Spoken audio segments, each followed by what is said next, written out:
For people with disabilities, innovating ways to navigate spaces and use products that weren't designed for them can be an everyday part of life. For some, that's meant making their own tools, modifying existing ones, or entirely reimagining environments. Special correspondent Kat Wise recently spent a day with inventors in Berkeley, California. So we're trying to find new avenues for that. Every Friday, members of the University of California, Berkeley Disability Lab meet to discuss their latest projects. Fluid and responsive way. You've made this in just 1 week? Yeah. Lab members Aman Jogiasatar and Anthony Zhao are working on a new device. So if you give it a nice breath, then the CO2 value should go up. And then those It can measure conditions like air quality and light levels in UC Berkeley classrooms, things people with various disabilities, including autism, can be sensitive to. So a lot of times things like light, sound, smell, we don't quite notice them in our daily lives, but they can be quite harmful for other people. So it's just a way to quantify those things and make recommendations to the university based off of those measurements. They hope to share the data they gather with university officials and make an app people can use to navigate or change classrooms. This is really something that would have the potential to validate students' concerns about lighting conditions. They would be able to see that, oh, maybe something that I'm experiencing, there's data to back it up. The lab, founded in 2018, is a place where people, most of whom identify as disabled, come together to research and work on projects aimed at improving accessibility. 1 in 4 people in the U.S. live with a disability, yet many products and spaces are not built with them in mind.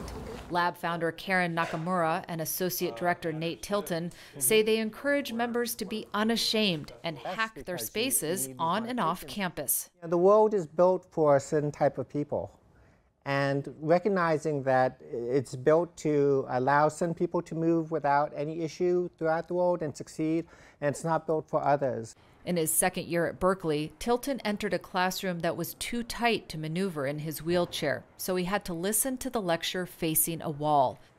On another occasion, when using his walker, Tilton struggled going up a hill on campus.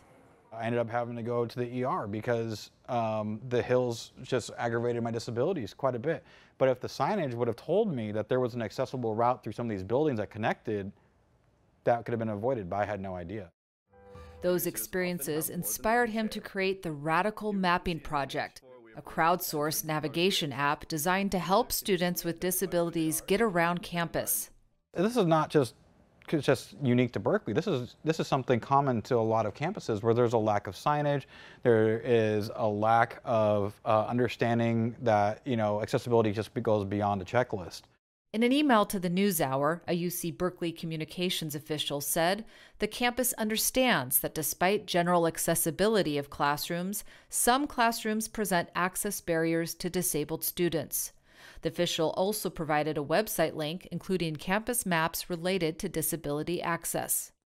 Particles can't get in. On the other side of the lab, Skylar Bennett is working on an easily replicable air respirator. In California and throughout the West, many people use tight-fitting masks like N95s when the air quality is poor due to wildfires. But those masks can be especially difficult to wear for some disabled people. Air's coming in through the filters, becoming clean, and then going into this plastic bag and into the mask. Breathing through the tube. Yep, it's pretty cool. Low-cost design is key to the lab's work. The cost of respirators tends to be in the thousands of dollars. This one we made for 20 bucks. Nearly 18% of America's disability community lives in poverty, and many products designed for them are expensive. Workers with disabilities are paid 74 cents for every dollar paid to their non-disabled co-workers. Many of the products that are being designed for disabled people, they're incredibly expensive. A power chair could easily cost the cost of a small car. Tilton says in addition to creating affordable products, the Berkeley Lab is a space for disabled people to find community. When I found this lab, it was just kind of one of those things where it's like, hey, it's okay to be who you are and really understand and embrace your identity as a disabled person. That's a nice temperature. As a freshman at UC Berkeley in 1987, Joshua Mealy also found a space to be himself. It was the first time I had been in community with people with disabilities who I liked and respected and who I could emulate and be proud of being part of. And it was an extraordinary shift in my identity. He often had someone read his physics textbooks aloud while he took notes in Braille. Now he's an advisor to the Berkeley Disability Lab and an accessibility researcher at Amazon, where he helped develop Alexa's show and tell feature. Alexa, what am I holding? Designed to help blind and low vision customers identify common items. So what are some of the questions that you start to first ask when you are in the process of designing a new product or making modifications to an existing product? I ask myself, what is the problem I'm trying to fix? Who am I trying to fix the problem for? And how are they going to use this on a day-to-day basis? He's spent his career designing accessible tools for people with disabilities, like this set of tactile maps for every station in the Bay Area Rapid Transit System, Stairs up to street. compatible with an audio smart pen. Mealy says while he enjoys inventing, people with disabilities shouldn't have to spend extra time or labor to complete daily tasks.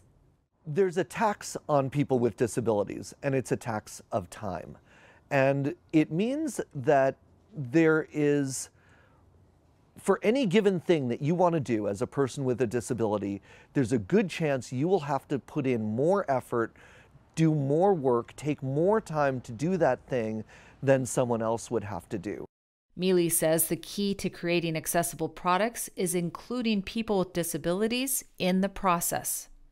We know what we need, and that's why it's essential that people with disabilities be not only consulted, but be tightly woven into the process of developing and designing and producing the tools that we use every day to do the things we want to do. The biggest shift that we still are grappling with is to get rid of all of the assumptions and preconceptions we have about people with disabilities, what they can and cannot do, and what their place is in society. Back on campus, Nakamura says she wants the lab to be a bridge between the Bay Area's tech industries and Berkeley's disability communities. All the large corporations are realizing that they are amassing power, and that if they don't start to think through the ethical, political, legal issues, someone else will. Our goal ultimately is to create a community in which disabled people really feel empowered to take control of their lives and take control over all this technology that's seeping into everyone's surrounding. For the PBS NewsHour, I'm Kat Wise in Berkeley, California. And online, we have more from researcher Joshua Mealy on making tech that's both useful and delightful for people with disabilities. That is at pbs.org/newshour.